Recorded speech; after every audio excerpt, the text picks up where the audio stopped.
ನಮಸ್ಕಾರ. ಸದಾನಂದ ಭಾವನೆ ಯೂಟ್ಯೂಬ್ ವಾಹಿನಿಗೆ ಸ್ವಾಗತ. ಸತೀಶ್ ಜಾರಕಿಹೊಳಿ ಅವರು ದಲಿತ ಮುಖಂಡರನ್ನು ಮುಗಿಸ್ತಾ ಇದ್ದಾರೆ. ಒಂದೊಂದಾಗಿ ಅವರನ್ನು ಟಾರ್ಗೆಟ್ ಮಾಡಿ ಮುಗಿಸ್ತಾ ಇದ್ದಾರೆ ಎಂಬ ಆರೋಪ ಈಗ ಕೇಳಿ ಬರ್ತಾ ಇದೆ. ಹಾಗೇನು ಕೂಡ ಆಗಿದೆ. ಯಾಕಂದರೆ ಶ್ಯಾಮಗಾವ್ ಘಾಟಿಗೆ ಅವ್ರನ್ನ ಕುಡ್ಚಿಯಲ್ಲಿ ಮುಗಿಸ್ಬಿಟ್ರು. ಯಾಕಂದರೆ ಅಲ್ಲಿ ಶ್ಯಾಮರಾವ್ ಘಾಟಿಗೆ ಗೆಲ್ತಾ ಇದ್ದರು. ಅದರಲ್ಲಿ ಸುರೇಶ್ ತಳವಾರನ ತಂದ ರಮೇಶ್ ಜಾರಕಿಹೊಳಿ ನಿಲ್ಲಿಸಿಬಿಟ್ರು. ಅಂದರೆ ಈ ಸಹೋದರರು ಯಾರನ್ನು ಬೆಳೆಸೇ ಇಲ್ಲ. ತದನಂತರ ಮಹಾವೀರ್ ಮೊಯ್ತೆ ಅವರು ಕೂಡ ಬೆಳೆಸುವಂಥ ಸಾಧ್ಯತೆ ಇಲ್ಲ. ಇನ್ನು ಉತ್ತಮ್ ಪಟೇಲರು ಭಾಳ ಎಚ್ಚರಿಕೆಯ ನಡೆಯನ್ನು ಅನುಸರಿಸಬೇಕಾಗ್ತದೆ. ದಲಿತ ಮುಖಂಡರು ಇವ್ರ ಮುಂದೆ ತಲೆ ಎತ್ತಿ ನಿಲ್ಲಬಾರ್ದು ಅನ್ನುವಂಥ ಅವಳ ವಿಚಾರವನ್ನು ಇಟ್ಟುಕೊಂಡು ಇವರು ದ್ವೇಷ ರಾಜಕಾರಣ ಮಾಡ್ತಾಯಿದ್ದಾರೆ. ಈಗ ಲಕ್ಷ್ಮಣ್ ಸವದಿ ಕೂಡ ಮುಂದಿನ ದಿನಗಳಲ್ಲಿ ಟಾರ್ಗೆಟ್ ಆಗುವಂಥ ಸಾಧ್ಯತೆ ಕೂಡ ಅಲ್ಲುಗಳೆಯುವಂತಿಲ್ಲ. ಹೆಚ್ಚಾಗಿ ದಲಿತ ಮುಖಂಡರನ್ನು ಮನಸ್ಸಿನಲ್ಲಿಟ್ಕೊಂಡು ನಾನೇ ಎಲ್ಲ, ನನ್ನಿಂದಲೇ ಎಲ್ಲ, ನಾನೇ ಮಹೇಶ್ ತಮ್ಮನವ್ರಿಗೆ ಟಿಕೆಟ್ ಕೊಟ್ಟಿದ್ದೆ, ಹೀಗಾಗಿ ಅವರು ಆರಿಸಿ ಬಂದರು, ಅದರ ಈಗ ಧೋಕಾ ಮಾಡಿದ್ದಾರೆ ಅಂತ ಹೇಳ್ತಾರೆ. ಅದಕ್ಕೆ ಸ್ಪಷ್ಟವಾದಂಥ ಉತ್ತರವನ್ನು ಮಹೇಶ್ ತಮ್ಮನವರು ನೀಡಿದ್ದಾರೆ. ಒಟ್ಟಾರೆ ಸತೀಶ್ ಜಾರಕಿಹೊಳಿ ಅವರು ದಲಿತ ವಿರೋಧಿ ನೀತಿಯನ್ನು ಅನಿಸ್ತಾ ಇದ್ದಾರೆ. ಬುದ್ಧ, ಬಸವ, ಅಂಬೇಡ್ಕರ್ ಇವರಿಗೆ ಅನ್ವಯ ಆಗೋದಿಲ್ಲ. ಈ ಹಿಂದೆ ಶಂಭು ಕಲ್ಲೋಳಿಕರ್ ಕೂಡ ಅದನ್ನು ಹೇಳಿದರು.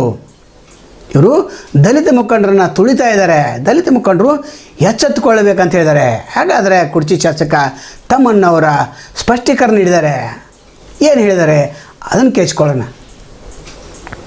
ಓಕೆ, ಪ್ರಥಮವಾಗಿ ಎಲ್ಲ ನನ್ನ ಮೀಡಿಯಾ ಸಹೋದ್ಯೋಗಿ ಮತ್ತು ನನ್ನ ಸಹೋದರಿಗೆ ನಮಸ್ಕಾರಗಳನ್ನು ತಿಳಿಸ್ತಾ, ಇದೀಗ ತಾನೇ ಮುಕ್ತಾಯವಾಗಿರ್ತಕ್ಕಂಥ ದೇಶದ ಅತಿ ದೊಡ್ಡ ಚುನಾವಣೆ, ಪ್ರಜಾಪ್ರಭುತ್ವ ವ್ಯವಸ್ಥೆಯಲ್ಲಿ ಪಾರ್ಲಿಮೆಂಟ್ ಅಂದರೆ ಭಾಳ ದೊಡ್ಡ ಚುನಾವಣೆ, ಅದನ್ನು ಯಶಸ್ವಿಯಾಗಿ ಮುಗಿಸಿ ಮೊನ್ನೆ ತಾನೇ ರಿಸಲ್ಟ್ ಬಂತು.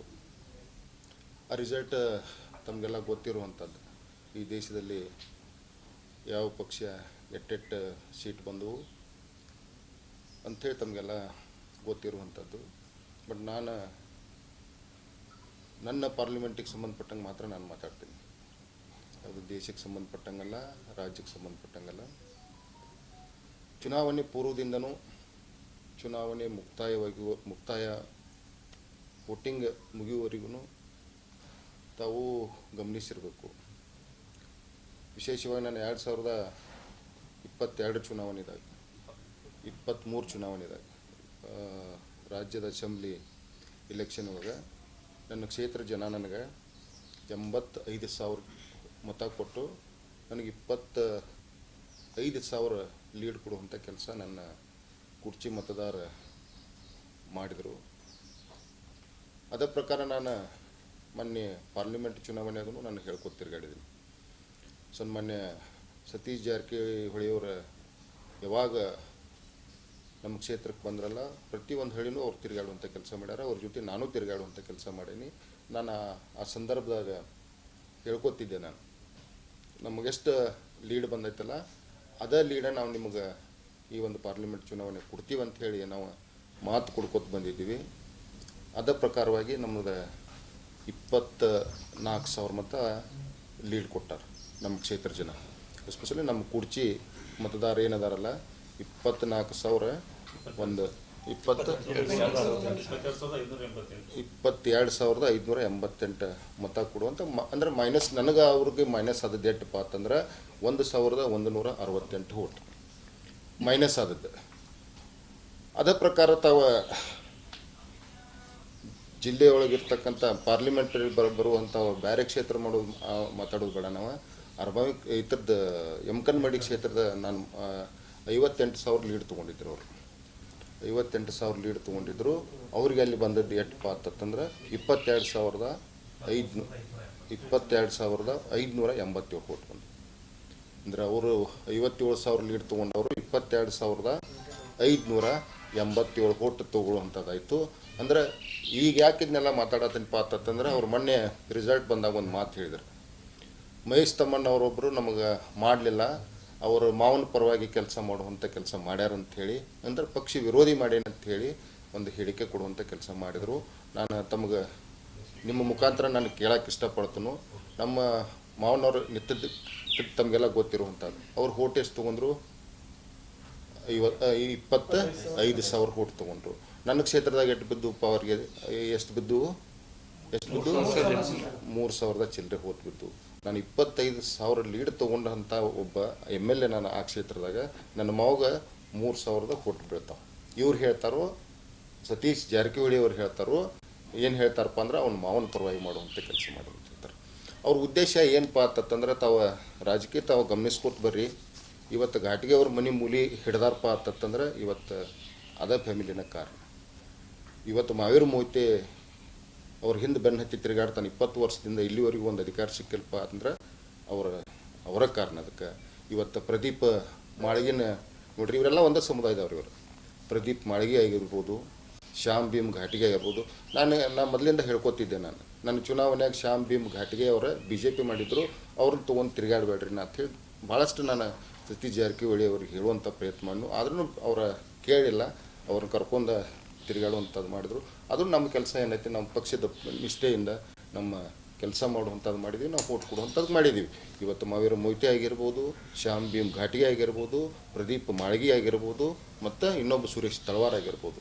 ಇವತ್ತು ಅವ್ರ ಪರಿಸ್ಥಿತಿ ಹೆಂಗಾಗಪ್ಪ ಅಂತಂದ್ರೆ, ಇವತ್ತು ತಾವು ನೋಡ್ರಿ, ನೀವು ಅವ್ರು ಯಾವಾಗ ಯಾರ್ಯಾರ ವಿರುದ್ಧ ಯಾರ್ಯಾರು ನಿಲ್ಸಾರತ್ತನ್ನೋ ತಾವು ಕಳೆದ 1-2 ಅಸೆಂಬ್ಲಿ ಚುನಾವಣೆದಾಗ ತಮಗೆಲ್ಲ ಗೊತ್ತಾಕತಿ. ಇವ್ರ ಮನೆ ಹಿಡಿಯುವಂಥ ಕೆಲಸ ಇವ್ರು ಮಾಡ್ಯಾರ. ಈಗ ಕಲ್ಲೋಳಿಕರನ್ನು ಒಬ್ಬನ ಮುಗಿಸಿದೀವಿ ಅಂತ ಹೇಳಿ ತಿಳ್ಕೊಂಡು ಇವತ್ತು ನನಗೆ ಚಾಲು ಮಾಡ್ಯಾರ. ಅಂದರೆ ಇವರೆಲ್ಲ ನಾವು ಒಂದೇ ಸಮಾಜದವ್ರು. ಇವರಿಗೆ ನಮ್ಮ ಸಮಾಜ ಬಗ್ಗೆ ಎಷ್ಟು ಕಳಕಳಿ ಐತಿ, ಇವ್ರು ನಮ್ಮ ಸಮಾಜ ಎಷ್ಟರ ಮಟ್ಟಿಗೆ ಉಪಯೋಗ ಮಾಡ್ಕೊಳ್ತಾರತ್ತ ಅನ್ನೋದು ತಾವು ಅರ್ಥ ಮಾಡ್ಕೋಬೇಕು.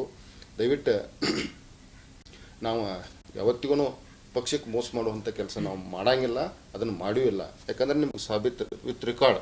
ಇವತ್ತು ಕಲ್ಲೋಳಿಕರ್ ಸಾಹೇಬ್ರು ಎಷ್ಟು ಹೊಟ್ಟು ತೊಗೊಂಡಾರಪ್ಪ ನಮ್ಮ ಕ್ಷೇತ್ರದಾಗ? 3,000 ಹೊಟ್ಟು ತೊಗೋತಾರೆ. ನಾವು MLA ಆಗಿ ನಾನು ಉಲ್ಟಾನ ಮಾಡೋದಾಗಿದ್ರೆ ನನಗೆ ಒಂದು 20,000 ಫುಟ್ ಹಾಕಿದ್ದಿಲ್ಲ, ಹಾಕಿತ್ತು ನನಗೆ. ನಾನು ಮಾಡಬೇಕಾಗಿದ್ರೆ ನಾನು 20,000 ಹೋಟ್ 100ಕ್ಕೆ 100 ಹಾಕಿಸ್ತಿದ್ನು.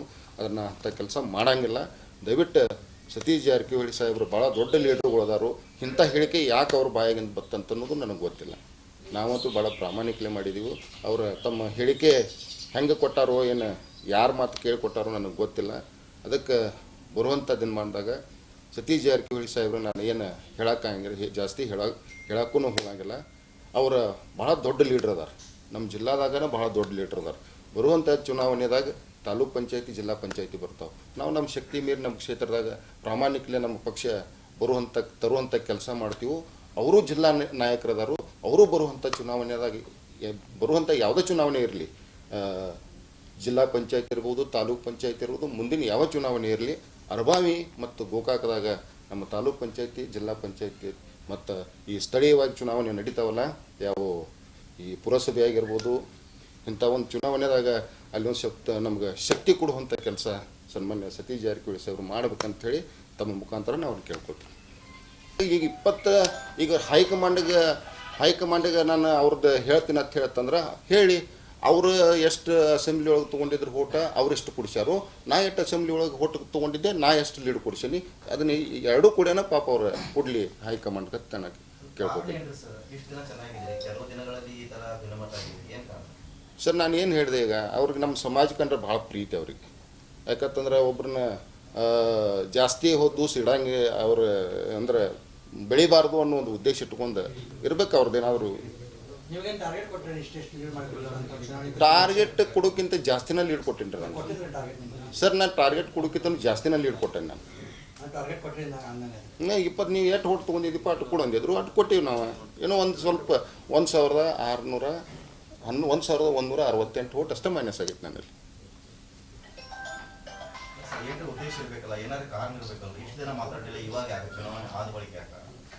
ಸರಿ, ಅವ್ರನ್ನ ಕೇಳ್ಬೇಕು ನೀವು. ಯಾಕಂದ್ರೆ ನಾ ಮಾತಾಡಿಲ್ಲ, ಅವ್ರು ಮಾತಾಡಿದ, ನೀವು ಅವ್ರನ್ನ ಕೇಳಬೇಕು. ಯಾಕೆ ತಮ್ಮಣ್ಣವ್ರು ಇಷ್ಟು ಓಟ್ ಕೊಟ್ಟರು ನೀವು ಯಾಕೆ ಅವ್ರಿಗೆ ಹೈಕಮಾಂಡ್ ದೂರ ಕೊಡ್ತಾ ಇದ್ದೀರಿ ಅಂತೇಳಿ ನೀವು ಕೇಳ್ಬೇಕು. ಅವ್ರ ಕಡೆಯಿಂದ ಏನು ಉತ್ತರ ಬರ್ತದೆ ನಂಗೆ ಗೊತ್ತಿಲ್ಲ.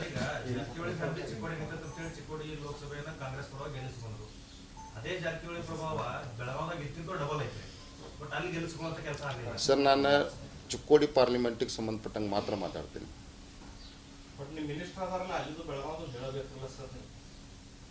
ಇಲ್ಲ ಸರ್, ಸಾರಿ. ಯಾಕಂದ್ರೆ ನನ್ನ ಲಿಮಿಟೇಷನ್ ಒಳಗೆ ಮಾತಾಡ್ತೀನಿ. ಬೇಕಂದ್ರೆ ನಾನು ಈಗ ನಾವು ರಾಜಕೀಯ ಭಾಳ ಹಳಿದ್ ನನಗೆ. ಯಾಕಂದರೆ 2004ರಿಂದ ನಾನು ರಾಜಕಾರಣದಾಗಿದ್ದೀನಿ. ಏನೋ ಕಾರಣಗಳಿಂದ ನಾನು 2004ರಾಗ ನನಗೆ ಚುನಾವಣೆ ಟಿಕೆಟ್ ಲಾಸ್ಟ್ ಮೂಮೆಂಟ್ ತಪ್ಪಿಸುವಂಥ ಕೆಲಸ ಆಯಿತು. 2008 ಜನ ನನಗೆ ಓಟ್ ಹಾಕ್ತು, ಬಟ್ 600 ಒಳಗೆ ಸೋಲುವಂಥದ್ದಾಯಿತು. 13 ಒಳಗೂ ನಾನು ಕಂಟೆಸ್ಟ್ ಮಾಡಿದೆ ಬಿ ಜೆ ಪಿಯಿಂದ, ಅವಾಗೂ ಸೋತೆ. 18 ಒಳಗೆ ನಾನು ಟಿಕೆಟ್ ಕೇಳಿದ್ದೆ, 18 ಟಿಕೆಟ್ ಸಿಗಲಿಲ್ಲ. ಏನೋ ಜನರ ಆಶೀರ್ವಾದ, ನಮ್ಮ ಕ್ಷೇತ್ರ ಜನರ ಆಶೀರ್ವಾದ 23 ಚುನಾವಣೆಯಾಗ ನನಗೆ ಟಿಕೆಟ್ ಪಕ್ಷ ಕೊಡುವಂಥದ್ದು ಮಾಡಿತು. ಅದೇ ರೀತಿಯಾಗಿ ನನ್ನ ಜನರ ಆಶೀರ್ವಾದದಿಂದ ಗೆದ್ದು ಬಂದಿದ್ದೀನಿ.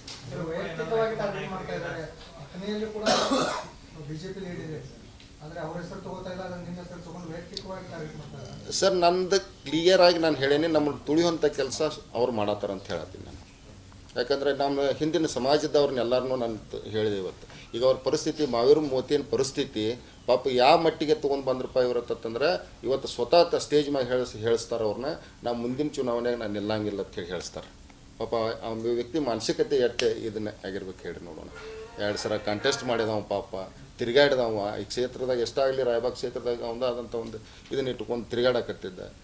ಮತ್ತು ಇವ್ರು ಬೆಳೆಸ್ಬೇಕಾಗಿತ್ತಂದ್ರೆ ಆ ಹೇಳಿಕೆ ಯಾಕೆ ಕೊಡಿಸ್ತಿದ್ರು ಇವರು? ಸರ್, ನನಗೆ ಅವಶ್ಯಕತೆ ಏನೈತಿ? ನನ್ನ ಕ್ಷೇತ್ರದಾಗ ನಾನು ಎಷ್ಟು ಲೀಡ್ ತೊಗೊಂಡು ಬರ್ಬೇಕು ಅಷ್ಟು ಲೀಡ್ ಸಿಕ್ಕೈತಿ ನನಗೆ.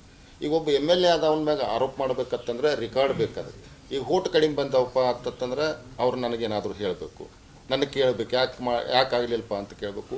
ನನಗೆ ಕೊಟ್ಟಿದ್ದ ನಮ್ಮ ಕ್ಷೇತ್ರ ಜನ 22,000 ಲೀಡ್ ಕೊಟ್ಟಾರೆ. ಅದು ನನಗೆ ಹೈಕಮಾಂಡ್ಗೆ ಹೇಳುವಂಥ ಅವಶ್ಯಕತೆಯೂ ಏನಿಲ್ಲ.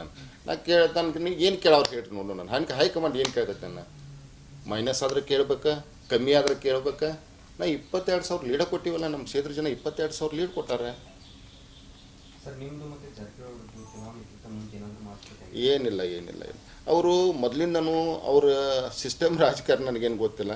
ನಾನು ಅವರಾಗೆ ಸ್ವತಃ ನನಗೆ ಹೇಳಿದ್ರು, ನಿನ್ನೆ ಚುನಾವಣೆದಾಗ ಇವ್ರು ಮಾಡಿಲ್ಲ, ಘಾಟಿಗೆ ಅವ್ರು ಮಾಡಿಲ್ಲ ಅಂತ ಹೇಳಿದರು.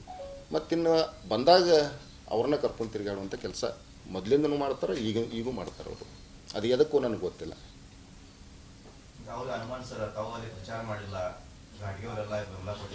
ನಾನು ಯಾರ ಕ್ಷೇತ್ರದಾಗ MLAಗಳು ತಿರುಗಾಡಿರೋರು ಗೊತ್ತಿಲ್ಲ. ನಾನು 3 ರೌಂಡ್ ಹಾಕೇನಿ. ನಾನು ಪ್ರತಿಯೊಂದು ಹಳ್ಳಿಗೂ 3 ರೌಂಡ್ ಹಾಕೇನಿ. ನಾನು 3 ರೌಂಡ್ ಹಾಕೇನಿ. ಮತ್ತು ಡೌಟ್ ಅಂದರೆ ಓಟ್ ಹೆಂಗೆ ಬಿದ್ದು ರೀ? ಘಾಟಿಗೆ ಅವ್ರು ಎಷ್ಟು ಲೀಡ್ಲೆ ಬಿದ್ದಾರೆ ಹೋದ್ ಸರ? ಏನಂತ್ರಿ?